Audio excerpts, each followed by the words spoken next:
Number 9. In this kingdom of Judah, after long experience of a succession of hereditary tyranny and many wicked kings, the people, after they had long smarted for their lazy loyalty and their stupid abandoning, forgetting and foregoing this privilege of disowning tyrants and keeping them in order, began at length to bestir themselves in their endeavors to recover their lost liberties and repress tyrants' insolencies on several occasions, wherein, though sometimes were extravagancies, when circumstances did mar the justice of the action, and some did go beyond their sphere in tumultuary precipitations, yet upon the matter it was justice, and in conformity to a moral command. One impregnable witness of this we have in the pious plot of Jehoiada the priest, who, being but a subject, as all priests were, as the disposition of Abiathar by King Solomon, 1 Kings 2, verse 27 proveth, entered into an association with the inferior rulers to choose and make a new king, and notwithstanding that the idolatrous and she-tyrant Athaliah, who had possession of the government, cried treason, treason at the fact, and had her forth without the ranges, they had her forth without the ranges, and slew her, 2 Kings 11, verses 14 and 16. This was according to the law, Deuteronomy 13, and approven by all interpreters, even Mr. Poole in his Synopsis Critic. Though otherwise superlatively loyal, yet approves of this, and says she was an incurable idolatress, and therefore deserved to be deposed by the nobles of the kingdom, and quotes Grotius in Locke, saying, she reigned by mere force, for the Hebrews were to have brethren for their kings, not sisters. Deuteronomy 17, verse 15. Hence, if tyrants may be forcibly repressed, then may they peaceably be disowned. But this example confirms that. Therefore, 10th, the sacred history proceeds in the relation how this same Joash, the son of Ahaziah, after he degenerated into murdering tyranny, was slain by Josachar and Jozabad, 2 Kings 12, verses 20 and 21. But that was by his own servants in private assassination. Therefore they are called murderers by Amaziah his son, 2 Kings 14, verses 5 and 6. But upon the matter, it was the justice of God which he deserved, if it had been duly executed, for the blood of the son of Jehoiada the priest, 2 Chronicles 24:25. So Ammon the son of Manasseh, for his walking in the way of his father in idolatry and tyranny, and for forsaking the Lord God of his fathers, was slain in his own house by his servants who conspired against him. But though this was justice also upon the matter, and consonant to the command for punishing idolaters and murderers, yet, because defective in the matter, and done by them that took too much upon them in a perfidious way of private assassination and conspiracy, therefore the people of the land punished them for it. 2 Kings 21, verses 23 and 24. But the repressing and punishing of Amaziah is a more unexceptionable instance. The people made a conspiracy against him in Jerusalem, and he fled to Lachish. But they sent after him to Lachish and slew him there. 2 Kings 14, verse 19. And after the time that he turned away from following the Lord, 2 Chronicles 25, verse 27, which was according to the command, Deuteronomy 13, which hath no exception of kings in it. This action was not questioned either by the people or his successor, as the forementioned conspiracies were. His son Uzziah succeeding, who did right and consulted the Lord, 2 Chronicles 26, verses 4 and 5, did not resent nor revenge his father's death, which certainly he would have done, by advice, or Zechariah, who had understanding in the visions of God, if it had been a transgression. The famous and faithful Mr. Knox doth clear this passage beyond contradiction in his conference with Lethington. Hence I take an argument a fortiori. If people may conspire and concur in executing judgment upon their king, turning idolater and tyrant, then much more may they revolt from him. But this example clears the antecedent. Therefore, 11th, the same power and privilege of people's punishing their princes was exemplified in the successor of him last mentioned, to wit, in Uzziah the son of Amaziah, called Azariah, 2 Kings 15, when he degenerated into the ambition of arrogating a supremacy in causes ecclesiastic and sacred, as well as civil.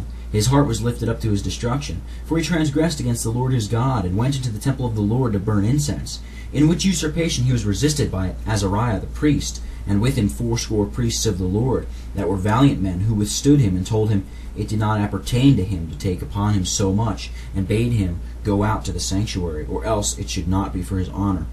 Which indeed he stomached as an affront, to be controlled and resisted, but in thinking to resent it, he was plagued of the Lord with leprosy, which the priests looking upon, they thrust him out from thence, and thereafter frequented him from all supremacy, both that which he had before in things civil, and that which he was effecting in matters sacred.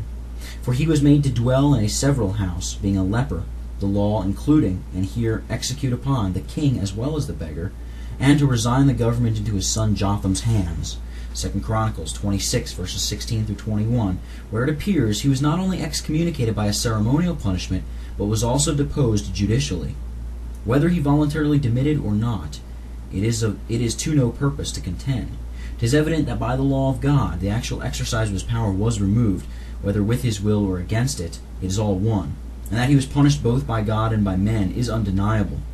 Yea, in this his punishment was very gentle, and far short of the severity of the law, for by the law he should have been put to death for intermeddling with these holy things, interdicted to all but to the priests under pain of death. Numbers 3, verse 10, Numbers 18, verse 7. The stranger that cometh nigh shall be put to death. All were strangers that were not priests. Whence I argue, if a prince, for his usurpation beyond his line in things sacred, may by the priests be excommunicated, and by the people deposed, then may a prince, not only usurping that supremacy, as Charles did, but an absolute power of overturning all things, sacred and civil, as James did, and oppressing his subjects in all their liberties, be disowned a fortiori, for that is less than deposing or dethroning, but this example clears the antecedent. Therefore, see Knox's Discourse to Lethington, Lex Rex, question 44, section 15, page 461. Just Populi, chapter 3, page 56. 12th. What if I should adduce the example of a king's rebellion against and revolt from a superior king, to whom he and his fathers both acknowledge themselves subject? Sure, our royalists and loyalists would not condemn this, and yet in justifying it, they should condemn their beloved principle of uncontrolled subjection to uncontrollable sovereigns possessing the government. Ahaz became servant to the Assyrian monarch, 2 Kings 16, verse 7. Yet Hezekiah his son, when the Lord was with him, and he prospered, rebelled against the king of Assyria, and he served him not, 2 Kings 18, verse 7. Hezekiah was indeed a king, but he was not Sennacherib's king. He acknowledges himself his vassal, and that he offended in disowning him. Verse 14, which certainly was his sin against the Lord, to make such an acknowledgment. For if his father's transaction with the Assyrian was sin, then it was duty to break the yoke. If the Lord was with him in that rebellion, then it was sin to acknowledge it to be his offense, and to make good this acknowledgment. It was certainly his sin to commit sacrilege in robbing the house of God to satisfy that tyrant. By way of supplement, I shall add that instance of repressing a mad and furious tyrant, which all will acknowledge to be lawful. Nebuchadnezzar was both stricken of God with madness, and for that was depelled from the kingdom, according to the heavenly oracle. The kingdom is departed from thee, and they shall drive thee from men. Daniel 4, verses 31 and 33. Calvin says upon this place he was ejected, as usually is done to tyrants, by the combination of the nobles and people. Poole's synopsis critic in Locum. Thus he was unkinged for a time, both by the just judgment of God and by the intermediation of the just judgment of men, and could not be owned to be king at that time, when his nails were as birds' claws, and he could not tell his own fingers. They could not own him to be the governor, then, of so many kingdoms, when he could not govern himself. Hence, though this is an instance of heathens, yet because they acted upon a rational ground, it may be argued, if kings, because of natural madness, when they cannot govern themselves, may not be owned, then also because of moral madness, when they will not govern, but to the destruction of kingdoms, may not be owned. But the former is true, therefore also the latter. The same reason against the government of asses will also militate against the government of tigers. The first is more eligible than the last. Fifthly, this may be confirmed from several promises in Scripture. Number 1, there are many gracious and precious promises of reformation of the magistracy and restitution of good rulers as a great blessing from God to mankind and to the church. Isaiah 1, verse 26, quote, I will restore thy judges as at the first, and thy counselors as at the beginning. Afterward thou shalt be the city of righteousness. Unquote. If judges must first be restored before the city can be a city of righteousness, then they must be restored before we can own the government thereof. For that government under which it cannot be a city of righteousness cannot be owned, since it is no government but a rebellion and combination of thieves. See verse 23. I do not here restrict the promise, as it is a prophecy, to its exact fulfillment, as if no government were to be owned but what answers this promise of the restitution of the primitive order of magistrates. But I plead that when the princes are rebellious and companions of thieves, the government is not to be owned, till judges be so far restored as to reduce righteousness in some measure which cannot be under tyranny. And in the general I may plead that none is to be owned as a magistrate, but who some way is found in a promise. For there is no ordinance of God, no duty, no blessing, no good thing, either to be done or enjoyed, but what is in a promise. But tyranny or owning of tyrants or subjection to usurpers is not, nor cannot be, in a promise. We have many other promises about magistrates, as that the Lord will be for a spirit of judgment to him that sitteth in judgment, Isaiah 28, verse 6. A tyrant cannot be capable of this happiness, nor we under tyranny, nor any while they own them. Kings shall be the church's nursing fathers, and their queens her nursing mothers, Isaiah 49, verse 23. Kings are not always so, but all kings to be owned are such as can be so. At least they are never to be owned when they turn destroyers of what they should nourish. But tyrants can never be nourishers. It is promised to the Lord's people that they will hearken diligently unto the Lord and keep the Sabbath. Then shall there enter into their gates kings and princes, Jeremiah 23, verses 3 and 4. But it is never promised, neither doth it come to pass in providence, that these duties procured tyrants. There are many other promises to the same purpose, from whence may be concluded the Lord will not always leave his people to howl under uneludible tyranny, but will accomplish their deliverance in his own time and way, though we are not to look to miracles. Whence I argue, firstly, since all ordinances of God and rulers in a special manner are appointed and promised as blessings, these cannot be owned for his ordinance, which are not blessings, but curses. Secondly, that which would vacate and evacuate all the promises of magistracy cannot be a doctrine of God, but this that obliges to own tyrants and usurpers, as long as they are up, would vacate and evacuate all the promises of magistracy. For except the Lord work miracles, which are not in the promise, and do all without means, they cannot be accomplished.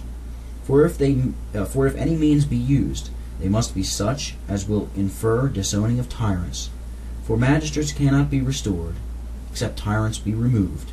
And whatever way they be removed without miracles, by others or their own subjects, they must still be disowned, and that before they be removed. For if they be to be owned before their removal, if they exist, cannot make them to be disowned. Dispossession cannot take away their right, if they have it before. Number two, there are many promises of breaking the yoke of tyrants. Isaiah 10, verse 27, quote, his burden shall be taken away from off thy shoulder, and his yoke from off thy neck, unquote. And in that promise of the church's deliverance and enlargement, wherein they are prophetically urged and stirred up to some activity in cooperating with the providence, Isaiah 52, verses 1 and 2, quote, they are called to awake and put on strength in their beautiful garments, and to shake themselves with the dust, and to rise and to loose themselves from the bands of their neck, unquote, that were captives. Here is not only a promise of deliverance or a ground of encouragement, what the church may expect, but a promise of and direction for their being active in delivering themselves as men from the encroachments that were made on their human liberties, that they should loose themselves from these bands. Whose bands? From their bands that ruled over them and made them to howl and the Lord's name to be blasphemed. Verse 5. Here is a promise of breaking the bands of rulers by them who howled under their subjection. And it also includes a precept that people should not stay any longer under these yokes. Then they can shake them off or slip from under them.